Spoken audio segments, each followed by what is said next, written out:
Ladies and gentlemen, boys and girls, welcome to the Everything is Bad New Fangled Motion Picture Show. Welcome one and all to another episode of the Everything is Bad New Fangled Motion Picture Show. I'm your host, Niall. And I'm Nolan. And today we're going to be reviewing what people are claiming is the best G.I. Joe movie ever made. Snake Eyes. Kind of a low bar though, right? Yeah, and honestly, before we get into reviewing, we're going to do a spoiler-free review, and then we'll give you a spoiler warning. We can go more in-depth into it after that. Anyway, what I was about to say is, not only is it, like, a low bar, to be the best G.I. Joe movie, it also doesn't really raise the bar very far, in my opinion. No? It's, I mean, I guess it's an entertaining enough action movie, but I don't think there's a way that you can portray G.I. Joe live action in the modern era and it not just be stupid. Well, I mean, you expect some level of camp. Yeah, but whew. I don't know. Right now, as of this recording, it's got a 5.8 on IMDb. I think it deserves a little bit better than that, though. No, I think 6 is like top of what this deserves. I'd give it at least a 6.5. I guess I liked it better than you did. I was at least entertained by it. At no point was I bored by the movie. No, I wasn't either, but and I expect, a certain level of, all right, this is dumb from a G.I. Joe spin-off movie or whatever. I mean, it doesn't reach the ridiculous levels of Fast and Furious. No. It wasn't nearly as dumb as Godzilla vs. Kong. No, but I think part of it is just there's something inherently kind of doofy when they give the info dumps, like the lore dumps of the Joes versus Cobra and like what that is, and like I don't think there's a way to express that and it not sound kind of stupid. I guess.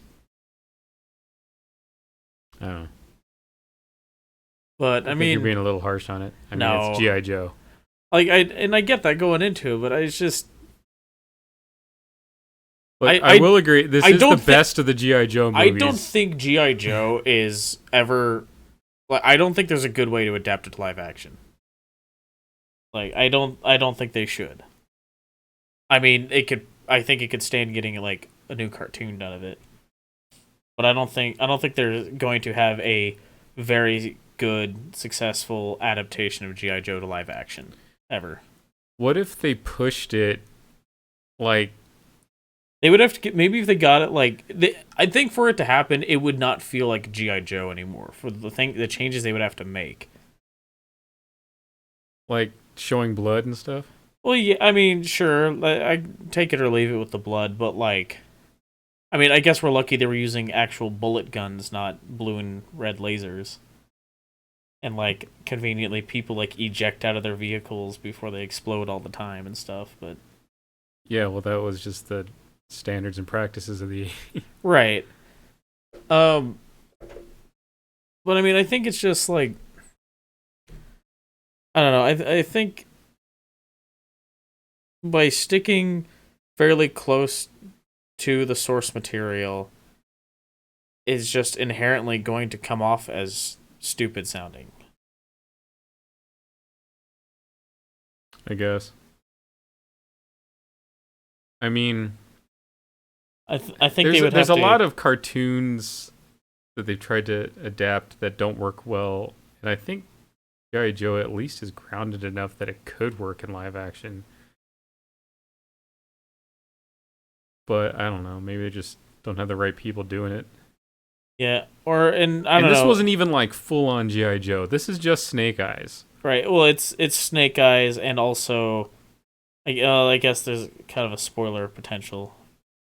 It's not a spoiler to tell you Baroness is in the movie. She's like all over the trailers. Yeah, there's one Joe in the movie. Yeah. So I think for them to do this in a way where it seems less ridiculous, it's going to make it not feel like G.I. Joe anymore. though. And so as a result, I just don't think they were going to have a particularly successful adaptation of live action for the G.I. Joe franchise. One thing that was confusing to me, and granted, I'm a little young for the G.I. Joe I'm a lot young thing. for the I mean, I was born in the franchise. mid '80s, so by the time I was old enough to even be watching cartoons, G.I. Joe was like on its way out. They still had like the toys, but there was no show or anything. Yep. So I was a little. There's some supernatural elements to this that seem out of place. Yeah. And I don't know if G.I. Joe had elements like that before or not. And I think for me, that's like the hang up on this movie being like kind of dumb. I mean, it's a movie about ninjas in the modern world, so that's inherently, yeah, a little dumb, but I can get past that. But the supernatural element was kind of a hang up for me. So, and it didn't really seem necessary. They could have found a way to achieve everything they did in this movie without that being there. It was a magic MacGuffin, and the MacGuffin didn't need to be. It didn't matter what it was. Right. It wasn't that important for the story what the thing actually was. Yeah. So I know I'd seen some fans talk about being upset that Snake Eyes shows his face. And it's like, well, I mean, it's his origin story, so it's before he's really Snake Eyes. Right. Also, you don't cast Henry Golding and not show his face. Right. So, but other than there was besides the magic MacGuffin, there was another supernatural element or a couple of these like ninja tests. Yeah. Some of those were a little weird. Like there was stuff in this movie that would have fit better in a Mortal Kombat movie. Yeah. And I don't know that. I mean, maybe this sort of stuff has always been part of G.I. Joe, and I don't know about it. But I was always kind of under the impression that everything was like technology based in the world of G.I. Joe. Yeah. So, I mean, like I said, it's a fun enough action movie, but just like really turn your brain off. Yeah, well, like I said, I was entertained for the whole movie. Never thought it was boring at any point. The action was, good enough, and it's a fine movie. I said I think it deserves a little bit better than the 5.8, but maybe like a 6. I think the 5.8's right where between a 6 to a 6.5. right where this movie deserves. All right. So spoilers? Yeah. So I was gonna say it's also the origin story of Storm Shadow. Yeah. Well. I mean, we kind of assumed that, but they never come out and expressly state it in the trailers. Right, but those two have always been tied together, right? So it made sense. Yeah. I'll say one thing about this movie is it was pretty predictable. Very. And no point was ever like surprised me. So this magic MacGuffin is the ninja clan that Storm Shadow is from, and he brings Snake Eyes into, has this magic rock that legends say was created by the sun goddess, and whoever holds this rock can make fire happen, like just like burst firebenders. People into flames. Yeah, and, it's like burst things into flames and like instant kill people. So they swore it's too powerful. They swore to never use it, and they locked it away. And so Cobra wants it, and so they hire this other guy that had been kicked out of the clan to try to get it. And so they all get wrapped up in that. And then at the end, Storm Shadow uses it to try to beat the bad guy, but because he did and the clan had sworn never to use it, he's no longer going to inherit, become the head of the clan when his grandmother dies. Yeah, they didn't kick him out. They didn't kick him out. They just said, "Well, you can't be leader.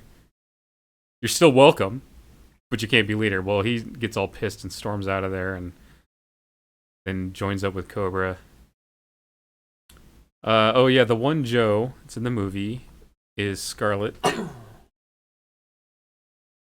with some like others mentioned in passing. Yeah. And then also apparently Snake Eye's father was a Joe, but they never gave him like a code name, so he's probably just a new made-up character. I don't think they ever like at any point in the movie tied him to an existing character. No, I mean, as far as I know, I mean, and again, like, I'm not very versed in the world of G.I. Joe. Yeah. It was very before my time. So I don't know if, like, if it was ever canon that Snake Eyes' father was a Joe. Yeah, I don't know. We do get the origin of Snake Eye's name. I don't know if this was ever explained before or what, but the man that killed his father had this thing where he makes his victims roll a pair of dice That are loaded. But he tells them, if you get... He just says, if you win, if you live. Win, you live. If you lose, you die. So, like, what does win mean? Anything other than Snake Eyes? Than Snake Eyes, but they're loaded, so they always come up with 2 1s.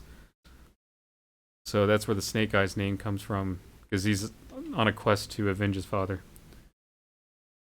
And yeah. Oh, there was one part of the movie that I felt, even beyond the magic MacGuffin and the mystical like ninja training that involves like crazy visions of your past and fears and giant snakes like the size of the basilisk from Harry Potter. Yeah. Size snakes. Those snakes were real though, they weren't just an illusion. There's this road chase on this highway, and a lot of the action takes place on this car hauler. At no point does the driver... Which is loaded wrong, by the way.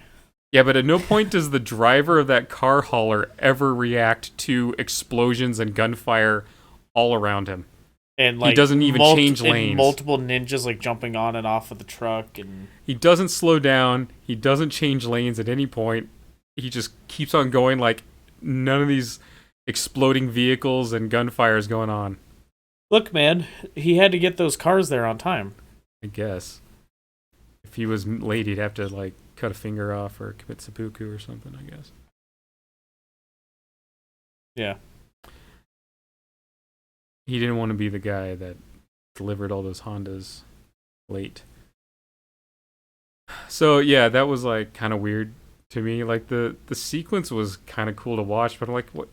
Does this driver just not notice any of this going on? Yeah. But yeah, I don't know what else to say. Oh, at the end, Snake Eyes doesn't even join the Joes. He's like offered to join. He's like, I will, but I got to track down Storm Shadow first. And not like maybe I could use the resources of this Joe's organization to hunt down Storm Shadow, which would make a lot of sense. Yeah. So yeah, that's Snake Eyes. Yep. And now you know. And knowing is half the battle. Was that what you were fishing for? Yeah. Okay. The other half is violence. Exactly. This movie could have used a PSA. I was so disappointed that there wasn't a PSA. Like, I wanted it to end like a mid-credit scene with Snake Eyes like, hey kids, always wear a helmet when you're riding a motorcycle. Right. There's so many motorcycle scenes in this, but he always wears a helmet. Yeah. So, like, that's that safety. would have been perfect. The fans would have eaten that shit up. Oh yeah. So it wouldn't have it would not have cost them any real amount of money. What's funny to me is that like so many cartoons at that time had PSAs at the end, but Yeah. G.I. Joe's the one that's known for it. I mean, they ran Captain Planet reruns on Cartoon Network when I was a kid, and I never really watched it, but it was on before something else I watched after school. I'd see the PSA at the end all the time. You think it was Inspector Gadget had them too? Yeah, you think it was the tagline that followed it up that stuck in people's memory. That's why people associate it with G.I. Joe more than other cartoons. Yeah, could be. I mean, there's that He-Man meme now too. It's from a PSA. Where he, like, rides off on the Yeah. on the hoverbike thing at the end or whatever. Or? Yeah. Yeah. So, but yeah, I think it's the tagline at the end that really like stuck it in people's minds. Yeah. But anyway, so yeah, I think that's all we have to say about Snake Eyes. So the next movie we're seeing is The Green Knight. And then also this weekend is Jungle Cruise, which looks pretty cool. The week after that, we got The Suicide Squad. And Free Guy is finally coming out. It's 2.5 weeks away. They can't possibly delay it again at this point, right? Hope not. The Protege also comes out next month. And I believe the month after that is Shang-Chi. Yeah. And I saw some people getting big mad in the comments section on a Shang-Chi ad I saw on social media earlier today that Marvel hasn't put out a trailer for Spider-Man yet. And I'm like, people, there are 2 Marvel movies coming out between now and Spider-Man. Maybe let one of them come out. I guarantee you there's going to be a Spider-Man trailer before Shang-Chi. Yeah. Like, come on, there's 2 freaking movies between now and then. What do you want? I don't know, man. This year had 4 Marvel movies scheduled in it. Ugh, God, dude, some of the fans are just angry about it. And I'm like, frankly, I'm more excited about Shang-Chi than I am about Spider-Man anyway. I want to see some sweet, like, kung fu action fight scenes. Yeah, I could do without the Aquafina, though. He's got a lot of mouth. He does. Like, in more ways than one. Figuratively and literally. Like, I can only take so much Aquafina. She's entertaining to a point, and then she starts getting annoying. Right. I think part of the problem is she's just Aquafina in everything she's in. She's just on all the time. Yeah, right? and her character is always, like, the same thing. Yeah. Like, she's like Jim Carrey in that way. Like... Yeah.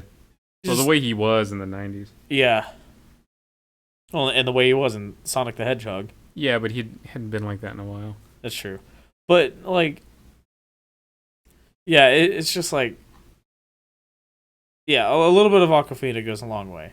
But I'm excited for the cool fight scenes in that movie, though. Yeah. And I'm excited for Fing Fang Foom! We think it's Fing Fang Foom. We think. I mean, there's definitely a dragon. scene where he's in front of a big dragon with, like, a mane. Which... granted, I've only read a couple things with Fing Fang Foom in him, but anyway, so then in October we finally get No Time to Die and Dune, which I know Nolan doesn't care about Dune. He doesn't like it. Don't care about He's Dune. upset that movie's even being made. Uh-huh. Yep. But anyways, that's what we got coming up. So if any of that sounds of interest to you, stay tuned on our channel and check out those reviews as they come out. And as always, until next time, thanks for listening. Bye. Toodles.